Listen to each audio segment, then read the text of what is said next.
Welcome back, everybody. This is the first inning, and I am the BX Bomber, and I'm along with Roger, the big Yankee fan. And say hello, Raj. Hey, how's everyone doing? It's always good to talk to Frank, the ex-bomber. Always enjoy doing these. This is our third one, and looking forward to it. Absolutely, man. This is a great one because we're gonna analyze the second half of the season, and also it was a great All Star game, was it not?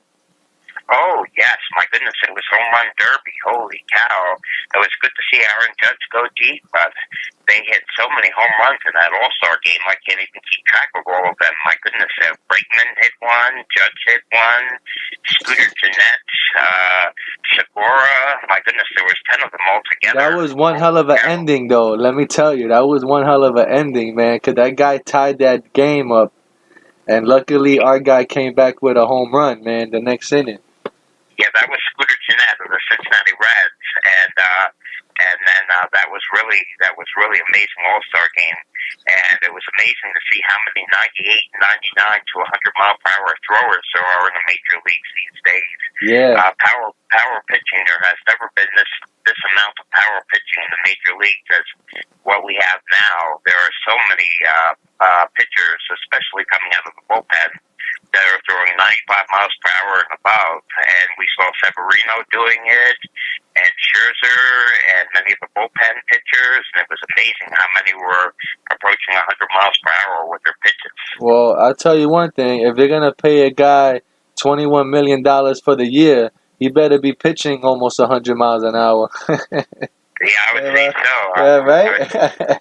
Right? But funny story about the All-Star game. Right after we did right after we did the podcast, I said, who you got for a home run, man? And I sent Andujar, but he wasn't pitching. So the next Yankee to be playing was Aaron Judge. So we went with Aaron Judge for a home run, and he hits the home run. That was awesome, man. And Severino catches it in the bullpen. That was even crazier. Yeah, that sure was pretty good. We were discussing that, and I said, yeah, let's hope Judge goes deep. We had no idea how many home runs would be hit in that All-Star game. It was all 10 home runs were hit all together. But it was great to see Aaron Judge go deep, and Severino pitched a scoreless inning, and so the Yankees represented pretty well. That was his first home run, by the way, too, man. That was in the All-Star game, so that's even more awesome, Right. That was his first one. Well, Aaron Judge has not been up very long. It seems like he has been, but he only came up in August of 2016, and this is his second All-Star game. So he's got his first home run now, and hopefully he'll have a number more throughout the next number of years. I'm sure there'll be quite a number more years where Aaron Judge is on the All-Star team. Yeah, he's definitely having a Hall of Fame career, you know. Well, now the Yankees begin the second half of a 3-game series versus the Mets, starting Friday, Saturday, and Sunday, before heading back out on the road to Tampa Bay, right? So now the Yankees went 33-13 at Yankee Stadium before the All-Star break. Isn't that something? Yes, that is a fantastic record. So if you're Yankee fans, if you're going to a game, more than likely they're gonna win. You know what I'm saying? And your kid is gonna have a good day. You know what I mean? Yeah. Yes, they are a very strong home team, no doubt about it. They are 29-20 on the road, which is not bad, and 62-33 overall. And it's just amazing how well the Red Sox are playing. That the Yankees are behind them with the second best record in the major leagues. Yeah, that's another thing which is crazy because the Yankees, because of that reason, the Yankees have to button down and seek some pitching because they lost Jordan Montgomery to season-ending surgery, and that puts the rotation down. That's why we got Domingo and Gray there. And they're holding the squad down, but we're losing games because of these guys that we should have won, So the Yankees have to get a pitcher. They have to get a pitcher somewhere along the line, but it depends on what they have to offer. You know? Right, right. It's a case of what Cashman will decide to do at the All-Star break if he wants to put together a package of prospects, and he's willing to pull apart with certain prospects. I mean, there has been so much buzz about DeGrom possibly coming to the Yankees from the Mets, but it's 50-50 really. We would have to see if the Mets and Yankees even were willing to make trades with one another, with them being such rivals, and if the Yankees would put together a package that the Mets would accept. And how that will all work out, it's coming up pretty soon. July 31st is just around the corner, so we'll see what happens at the trade deadline. Yeah, absolutely, man. I hopefully the Yankees pick up Jacob DeGrom there from the Mets because he's a guy that we can really use, and he's the only guy really on the market, other than what's his AJ Happ. So J Happ, yeah, J Happ, who gave up a home run in the All-Star game, as a matter of fact. He was one of the pitchers that got touched up in the All-Star game. yeah, but he went up against really good hitting, Yes, yes. you know. So how is the Mets looking against the Yankees? Can the Yankees actually sweep the Mets? Well, the way it stands right now is the Mets are really having a very disappointing year for Mets fans. They are 39 wins and 55 losses, and they are in last place, 13 and a half games behind the Phillies. And their hitting has been very poor this year. They're batting 228 as a team and have only scored 363 runs. In comparison, the Yankees have scored 493 runs, and the Yankees have hit 161 home runs, and the Mets have only hit 97. So their hitting has been rather down. I mean, they have players like Todd Frazier, who was on the Yankees last year. He's only batting 217 with 10 home runs. Denard has been out all year. They have spent some money, but they spent money on older players like Adrian Gonzalez and Bautista, both batting in the 230s, really, with small production, really. And it really is a case of where Flores and Conforto have really been, and Asdrubal Cabrera have really been the best players for the Mets this year, and their hitting has been really down. And pitching, though, with Syndergaard and DeGrom is very strong, and Stephen Matz is also in there too. And then the bullpen, they have Jurish Familia closing, and Swarzak has not been doing very well out of the bullpen for the Mets. So overall, the Mets have been having a disappointing year for Mets fans. Yeah, absolutely, man. I feel like we should start a food and can drive over there at Citi Field. So just so the Mets can keep the lights on over there. You know what I mean? It's a shame, because the Mets have and had a great team at the beginning of this year. They had some awesome players there, and man, it's like everybody got hurt, man. Oh, yes, they've had a lot of injuries. Like I said, Denard has not played all year. Plawicki, who's been catching for them, is only batting 240 with 2 home runs and 10 runs batted in. Reyes has been a dud. Man, let me tell you about Reyes, Jose Reyes. I hate that guy. Let me tell you why. I'm not, I'm a Yankee fan. I'm not a fan of the Mets, but I'm a fan of the Brooklyn Cyclones. And they're affiliated with the Mets. And what happens is when a Mets player gets hurt, they get to rehab in Brooklyn. So if you like that player, you can actually get to see him play at the Brooklyn Cyclones, just like Syndergaard did. No, did Syndergaard? Yeah. Yes. Was it? Did Syndergaard just come off the DL? Yeah, Syndergaard just came off the disabled list and had a start just before the All-Star break. Right. He just pitched in Brooklyn Cyclone about 2 weeks ago on a Sunday. So, the Brooklyn Cyclones is where you can actually, if you're a fan of trying to get autographs and stuff like that, the Brooklyn Cyclones is a good place to actually get that player. You know what I mean?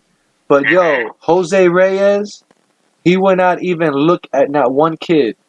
You know that? Oh. Yeah, he's a true b-hole. And he didn't even, like, He didn't sign that one autograph, man. Everybody's got the Jose Reyes jerseys. You know, all the kids are there with the Sure. Jose Reyes jersey, calling him Jose, Jose. Yo, he didn't even look at them, man. He didn't even sign that one autograph to not one of them kids, man. You believe that? I said, you Oh, know what? I try to be a fan. The hell with this guy. You know? oh, oh Sad. boy. It's so sad, man. But then, yo, that's why the Yankees got to kick butt. You know? Yes. And another thing, let me tell you about the Mets and Yankees series. I when I was younger, I actually went to the first Mets and Yankees Subway Series, and that was the one that I think it was Mike Piazza. He hit the home run over center field wall to Mhm. I think he ended it like in the ninth inning or whatever it was. But oh man, that was such a heartbreaker, man. Yeah, have you ever been to a Subway Yeah. Series before? I actually was at a couple of Mayor's Trophy games when I was a kid. Before they had the interleague. This is going way back to the 70s. You know, when I was a kid playing Little League and Little League baseball and all that kind of stuff. The Mets and Yankees used to have a game called the Mayor's Trophy game because there was no interleague. And it was for bragging rights for the city. And I was at a few Mayor's Trophies games in the 70s. And sometimes they were held at Chase Stadium and sometimes at Yankee Stadium, and they were fun, you know. And there was nothing on the line or anything. It was just an exhibition game that they played during the season. So I've been to them, and I've also been to some Yankee Mets games. I was at a Yankee Mets game a few years ago with my good friend Ernie, and we had good seats in section 103 in Yankee Stadium in the outfield. You know, where a lot of the home runs go into, and the Mets beat the Yankees that night 13-7, I believe it was. And that was a number of years ago. I forget which year it was now. I think 2014 or 2015. But I've seen Mets Yankees games for sure throughout the years. Well, let me tell you, the old Yankee Stadium, man, when they started those Subway Series, well, the first game, like I said, when I went to, my dad, he was a correctional officer, and we went with three of his friends. And what happened was, I don't know if police still do it now, but they call it, they tin they way in, meaning where they show their badge, and the security lets them inside. So that's what happened with us, and we got to. It was a sold out game, and we got four seats in the in the mezzanine section over there, and nobody came for those four seats, man. And we got to sit there the whole game, and Oh, it's like fun. yeah, man. But too bad they lost that game. But you know, at that time when the Subway Series started, um, it was wild, man. It was like wild, wild west, man. Like if you was walking with a Mets jersey, you might get jumped or beat up, man, in the Bronx. Yeah. It was not a good idea to wear a Mets jersey anywhere in the Bronx in them days. Man, it was Right. serious business back in them times.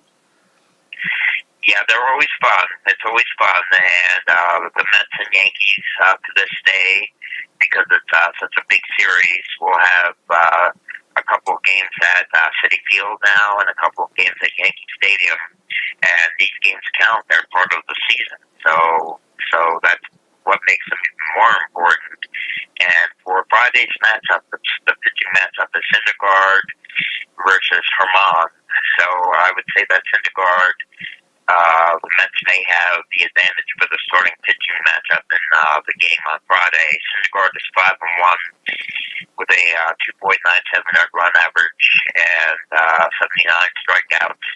Herman is only 2 wins and 5 losses, and he has a 5.49 earned run average. And he got lit up pretty good by the Cleveland Indians his last time out. Yeah, yeah. There's one guy on the Mets that actually hit a home run off of Domingo. I think it's Cabrera. Asdrubal Cabrera, Yeah, yeah. he blasted a home run off of him. So he's the only really Met right now. So you know it's kind of 50-50 right now. So if the Yankees could get to Syndergaard, they'll be all right. If Domingo could pitch a good game, you know, because the Mets are not doing so well. Right. What the case is the Mets hitting has been really down this year. As I said earlier, they're batting only 228 as a team with only 363 runs scored. So the lineup is not super strong. And Syndergaard is just coming off the disabled list, so maybe the Yankees might be able to get to him. And I don't have the pitching matchups for the next two games. I think Saturday is going to be DeGrom versus Severino, but don't quote me on that. I haven't checked that. But I can tell you it's loading. But I was gonna say right now, see, this is the way baseball works. Right now, like the last Mets and Yankees series of this year, the Yankees won that. No, the Mets won that series, right? The last no, Mets the and Yankees won 2-1. 2-1, but they blew them out in one game. You know, and that's what happens in baseball, man. You could be having a real bad time. You could have a 10-game losing streak, and what always happens is you come to play the Yankees at Yankee Stadium, and these guys have an awesome game. You know what I mean? And that's the game that we need to win, you know? And hopefully the Yankees could pull it off because right now, this is the road to the playoffs. Starting now. Exactly. You know, this is the playoffs starting right. The playoffs started today. Well, tomorrow anyway. And Right. and it's going to happen, man, because with these small ball games, the Yankees have to pick these up. They have to sweep the Mets and kick them while they're down, you know? It's the case of Boston is not losing, so the Yankees have to keep winning and winning, and hopefully the Red Sox will cool off a little bit in the second half. But as we said on the last podcast, that the Red Sox are playing at a pace that is similar to what the 1998 Yankees played at right now. So the Yankees really have to just win as much as they can. No, absolutely. Right. Tomorrow's on Saturday's matchup is Steven Matz for the Mets and Sonny Gray. Oh, okay. Okay, that's a 1:00 start there, and that's gonna be a little 50-50 there too, you know, because Sonny Gray could have a bad game, you know, and Steven could come out pitching, you know, well. So who knows? But the rubber match of the game on Sunday, which is sad. It's an 8:00 game. I don't understand why it's an 8:00 game and it's an ESPN. Yeah, but it's going to be a showdown versus DeGrom and Tanaka. So that's going to be awesome there to see, you know. But yeah, it's going to be man. I think every game is 50-50, man. We could win or lose these games because of the pitchers they got.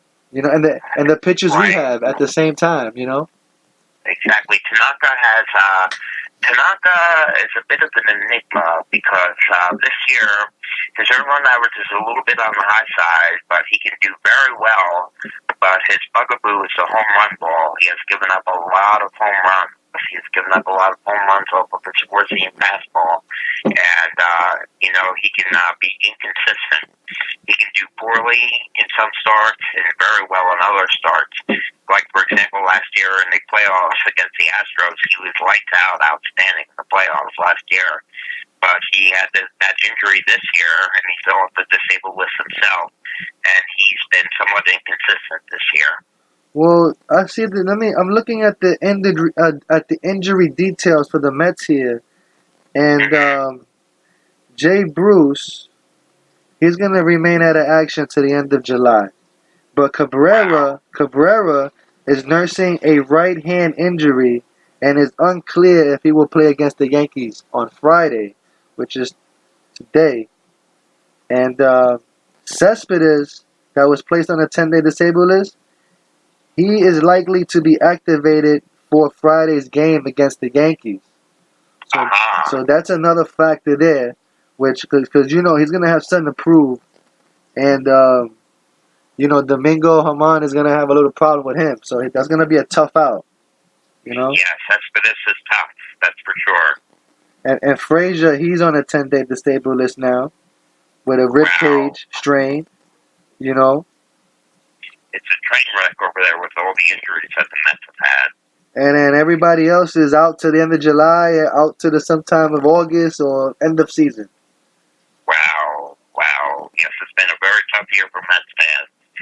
No doubt about it. And the team that I really feel badly about is the Baltimore Orioles, who have really had a horrible season. They are 40 games under 500.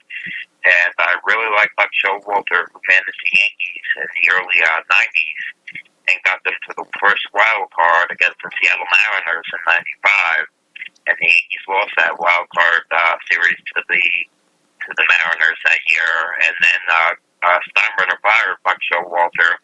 And I was against that move, but that started the Joe Torre era, when Joe Torre came in 96 along with Derek Jeter and Andy Pettit. And but I would really feel bad for Buck Showalter. And the Orioles have now just traded away Manny Machado to the Dodgers. Manny Machado, he's with the Dodgers, Dodger Blue. And you know what? That's the best trade baseball could have made right now, because the Dodgers are in a very tight race with the Giants and everybody else. Yeah, and Arizona and all those guys. It's like 4 teams, like in the range of 1 or 2 games apart from each other, and that's gonna be a serious race to the end. You know, so Yeah. that's a big help, Manny Machado there. Yes, we don't know. Word is that the Dodgers might not try to sign him, but he could be a rental basically for the next 60, 70 games. And then we'll see what Machado does when he goes into his free agency, where he goes from there, or what happens after that. Oh, he had. Oh, this is his 6th year in the major leagues, right? Right. He's come to the Dodgers for the final 2 months of the season, 2.5 months of the season, and then he's going to enter free agency. Yeah. And we'll see if he wants to stay with the Dodgers or what his plan of action will be, and where he ends up for 2019. Yeah, he's definitely a rental. That's a good rental, you know. Yes, it sure is. It can put them over the top. We might see the Dodgers in the World Series, Yankees and Dodgers. Oh, I'd love to see that. That would be a classic. You know, and then how we talk about Machado, we'll be talking about him in the World Series, how a tough out he's gonna be. Exactly. That's for sure. Well, we know Machado very well because we play the Orioles so often. So we'll be quite familiar with Machado, and that will be a classic series. The last time the Yankees and Dodgers played in the World Series was 1981 now. But they have quite a history through the 40s and the 50s and early 60s of playing the Dodgers in the World Series. That is what's known as a classic World Series, Yankees and Dodgers. Yeah, absolutely, and who cannot forget Tommy Lasorda when the ball hit Reggie Jackson for interference, and he went crazy on the field and everything. You know, he sure did. Reggie stuck his hip out, and the ball hit his hip, and the Yankees scored a couple runs, and Tommy Lasorda came running out. That was a crazy situation there. And then there have been so many classic World Series. 1955 was the first time that the then Brooklyn Dodgers finally won their first World Championship when they beat the Yankees in the 55 series. And then obviously in the 56 series, Yankees and Dodgers again. And that was a series in which Don Larson pitched his perfect game. That's right. And for the baseball fans who don't know or are new to the Yankees and Mets and Dodgers, that's how the Mets got their colors and pinstripes. Exactly.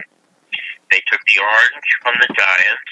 They took the royal blue from the Dodgers. And some of the uniforms that have pinstripes they took from the Yankees. That's right. And that's how you get the Mets, you know. And the Mets has always been a great team, you know. Citi Field. Have you ever been to Citi Field? By the way, I have not been to Citi Field yet. I have not been to Citi Field. I've been to Shea Stadium many times and Yankee Stadium, but I have yet to get to Citi Field. Citi Field is very weird. Very weird. They have very good food. You can't go wrong with that. But There's a great view of the field everywhere you go. It's a little expensive for a ticket though, because Mhm. upper deck where we sit at, it's like $20 in Yankee Stadium. In City Field, it'll cost you between $30 and $40.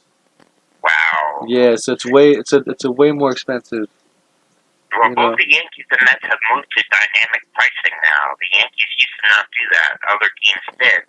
You know, where they will charge more for a ticket depending on what the attendance is going to be for that game or who the particular opponent is going to be. So they're doing some dynamic pricing now. For example, when I come up in September, I'll be Yankee Stadium on the 14th, the 15th, and the 16th. And then on the 19th, I have an upper deck seat against the Red Sox. And instead of it being $23, it was $34 because they're doing the dynamic pricing, and it's against the Red Sox. And I also got it through Ticketmaster, and they put charges on as well. Yeah, because it makes sense because what happens is at Yankee Stadium is you got a lot of school days and a lot of work days that the Yankees play, and a lot of people don't make those games during the week, so they're pretty much empty, you know. So Yeah, they reduce the price on those, or they probably give like the $5 game like they normally do, right. you know, and then they make it up with those Red Sox and Yankee games, you know, and other games too. And for some reason, Seattle is always one that they don't have promotions for or discount tickets for. It's always a high ticket for Seattle, and Seattle, I don't understand why, because they haven't been so great in the last years neither. No, I don't know. I don't know, but for example, the July 4th game that I really enjoyed going to with you and Giselle, that was a $5 special ticket that I had there at the very top of Yankee Stadium, and that was pretty good for people that are not super rich. And, you know, I'll get a few dollar special games and upper deck games, and then I'll always get a game or two, you know, in very good seats that I save up during the winter, you know, where I can sit on the main level for a game or two. But most of my games, I'm with the regular people in the upper deck or in the terrace. Yeah, like myself. I mean, you know, you live so far away, but like myself, I live in the city, and I go to a lot of games, and it makes sense for people to buy the season ticket. You know, at least the Yeah, 20 game plan makes a lot of sense because if you're gonna go to at least 20 games, it makes sense because they take off the taxes, you know, when you buy the ticket, so it's a lot cheaper than if you were to right. pay out of pocket, you know. So and then you get the incentives with the you get a membership card and you get 10% off at the store, and they give you coupon codes for more discount tickets, which I always end up buying anyway.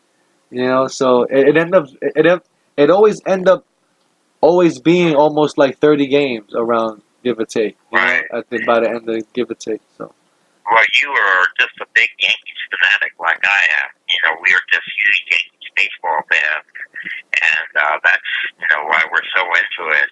And for you, it's really good that you're able to get to so many games because you live so close to Yankee Stadium, or you're right there in the Bronx, and you're so close that it's very convenient for you. I'm originally from the New York City, New Jersey metropolitan area, but have moved out of state for some financial reasons, but make regular trips back. And I still get to as many games as I can when I'm up there. yeah, man. I mean, that's one thing. It's hard to get to a game, you know, but I would. I mean, even if I lived far away, I'll still go to a baseball game. I would have to still go. You know what I mean? It's like in your Sure. blood, you know. and, Yes, exactly. and But anyway, I would say that the Yankees really have to play strong for the second half. I'm sorry to cut you off. yeah, I good. was just saying that the Yankees have to play very strong for the second half because we want to avoid that wild card game.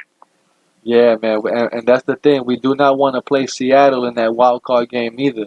You know, Right. because it could be King Felix that we have to play against in that game. You know, Exactly. and which won't be good, because it's gonna be a low-scoring game, or we could blast them. So this is gonna be a Yankee season that we're gonna have to hold on to the seat of our pants and ride it all the way to the end. It's been very fun so far, very fun so far. And I'm really happy that I have met you and Giselle. I consider you guys good friends now, and it's really fun to go to the games with you guys. Yeah, man, I enjoy doing the vlogs too, just to show people Yankee Stadium, because a lot of people don't get to go to games and they don't see how Yankee Stadium is. So I try to, portray that in the videos, because You do a great job. You really give the experience, the fan experience, and your shots are tremendous. The views of Yankee Stadium are outstanding, and you do a great job. A great job. That's right. And for all you folks don't know, follow me on YouTube at the BX Bomber 2011. So I guess we're gonna end it here and on the first inning. So Okay. this has been a very successful podcast. So yeah. So definitely, if you're hearing this and you made it this far, please subscribe and please comment. Let us know that you enjoy this. Cause giving a thumbs up, letting us know you care. Ain't that right, Roger? Yes, I really enjoy talking to Frank, the BX Bomber, and it's really fun to do this. We're doing this because we enjoy it. We have some people that listen, that's cool. We're also doing it because we're big Yankees baseball fans, and we enjoy having fun with it. So I really like doing this. Absolutely. Give people a different perspective, because most radio shows talk about facts and hardcore paperwork. We're just talking by experience. Right.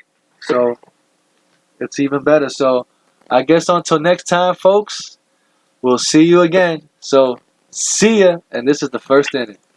So long, everybody. Bye bye.